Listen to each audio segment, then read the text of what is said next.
Welcome to the Explainer, everyone. Today, we're taking an absolutely incredible chronological journey through one of the most profound narratives ever recorded. We're talking about a story that literally takes us from the depths of total pitch-black darkness all the way to the absolute heights of royal power. We are, of course, exploring the life of Prophet Yusuf, peace be upon him. And look, get ready, because this isn't just a historical recap. It's a masterclass in how to navigate life's absolute toughest hardships with grace. He was betrayed by his own brothers, thrown into a deep well, and sold as a slave. Yet his trust in Allah made him a king. Just let that sink in for a second. That single sentence captures the entire breathtaking arc of our explainer today. I mean, how does someone even survive that kind of ultimate betrayal? Keep their purity totally intact and then rise up to rule an entire nation? Well, let's dive right in and find out exactly how he pulled it off. So, to really grasp Yusuf's journey, we first need to define the two core pillars of his character. First up is Sabr. In the sources we're looking at, Sabr translates to patience during hardship. But listen, it is not just some passive, defeated kind of waiting around. Not at all. It's an active, unyielding resilience when everything around you just seems to be falling apart. And that beautifully sets up our second pillar, Tawakkul. This is all about trusting Allah's plan.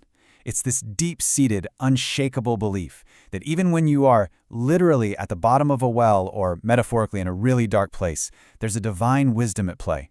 Tawakkul is the anchor for this entire narrative. So keep these two concepts in the back of your mind, because we're going to see them tested over and over again. All right, let's get right into it with Section 1, the Vision of Destiny. We start off in the land of Canaan.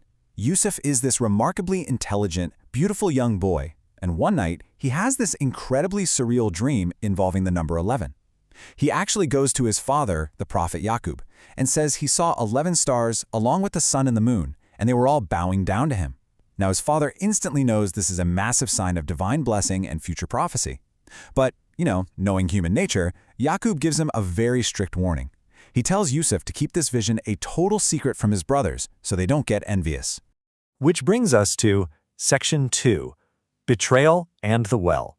Sadly, that warning from his father, it was basically foreshadowing a massive storm. Even though Yusuf kept the secret, there was this stark contrast in the family that was breeding some serious jealousy. On one hand, you've got the pure innocence of young Yusuf and his younger brother Benjamin. Their father just loved them deeply. But on the other hand, you have the older, much stronger brothers, and they're looking at this saying, why does our dad love them more when we're the strong, capable ones? And man, that bitterness just festered into a really dark, sinister plot. They actually decided to take little Yusuf out into the wilderness and throw him down into a deep, lonely well, basically just to steal their father's love all for themselves. So, to actually pull this off and hide their crime, they used his kama. This was a really beautiful, special, colorful coat that his dad gave him. After they cast him down into that black abyss, the brothers killed a ram, covered this gorgeous coat in fake blood, and then went back to their father, crying, swearing that a wolf had eaten him. But here's the thing. Yaqub was incredibly wise. He looks at this shirt and notices it isn't even torn. He immediately knows the blood is totally fake and they made the whole thing up. Yet even while facing this crushing, unimaginable grief so intense that his eyes eventually turn white from sorrow, he chooses patient endurance over rage. His reaction is summed up in this incredibly powerful statement: patience is good. He practiced ultimate sabr.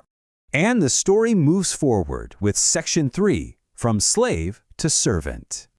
So, while Yaqub is waiting in absolute sorrow, Yusuf's reality changes drastically. I mean, his divine testing is honestly just getting started. He goes from being this beloved son in Canaan to being completely betrayed at the bottom of a well. But then, a passing desert caravan stops to get some water. They pull up their bucket, and boom, to their complete shock, there's a boy in there. So they hide him with their merchandise, travel all the way to Egypt, and sell him in the market as a slave for just a few measly silver coins to a high official known as the Aziz of Egypt. Now, growing up in the palace of the Aziz, Yusuf becomes this strong, highly intelligent, and famously handsome guy. But of course, this brings on a completely new test: intense temptation from the wife of the Aziz. When she makes advances, Yusuf straight up refuses to break his master's trust or disobey a law. And when she threatens to punish him for refusing her, his response is absolute. He just says, "I prefer prison." Think about that. He willingly chose the dark, cold reality of a stone cell over compromising his purity and his faith. Fast forward a bit and we arrive at Section 4, the King's Mysterious Dream.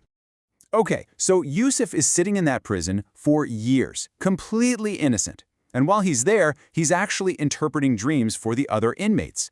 But then we hit this massive turning point, where the number 7 becomes literally central to the destiny of the entire region. The king of Egypt has this deeply unsettling, bizarre dream. He sees 7 fat cows being eaten by 7 incredibly thin ones, and 7 green ears of corn, followed by 7 withered, dead ones. And nobody, none of his royal advisors, can tell him what on earth it means. But then, one of the king's servants, who actually happens to be a guy who was in prison with Yusuf years prior, suddenly remembers the honest man who could interpret dreams perfectly. Because of that connection, Yusuf is finally brought out of the dungeon, and using the knowledge given to him by Allah, he explains that the dream is actually a huge warning.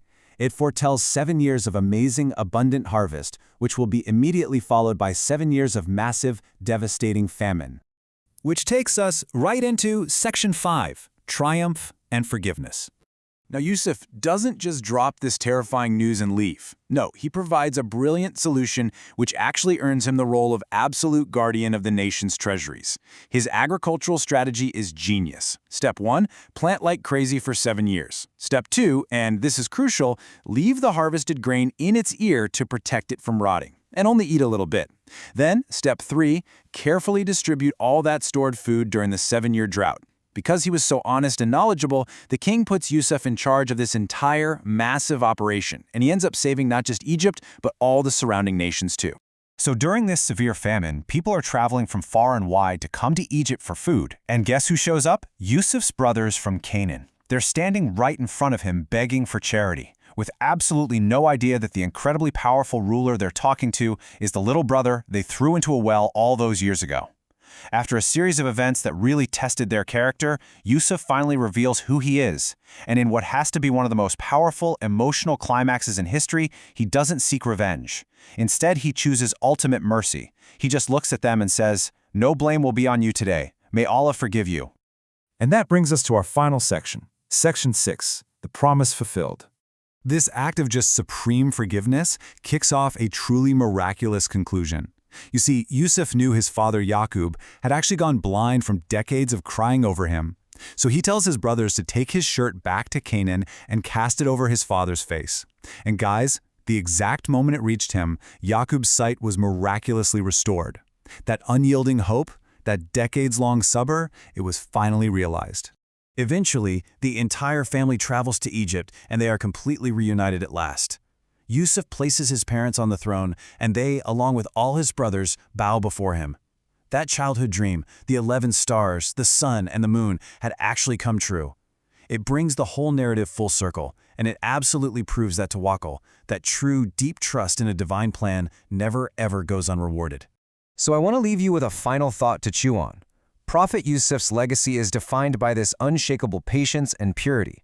I mean, the guy faced bitter jealousy, total abandonment, false accusations, and years in prison, yet he never let bitterness consume him. So ask yourself today, how can you practice that kind of sabr when something completely unfair happens in your own life? The next time you're facing a seemingly impossible trial, just remember the boy in the well who trusted the plan and eventually became a king. Thank you so much for joining me on this explainer. Keep learning, keep reflecting, and we'll see you next time.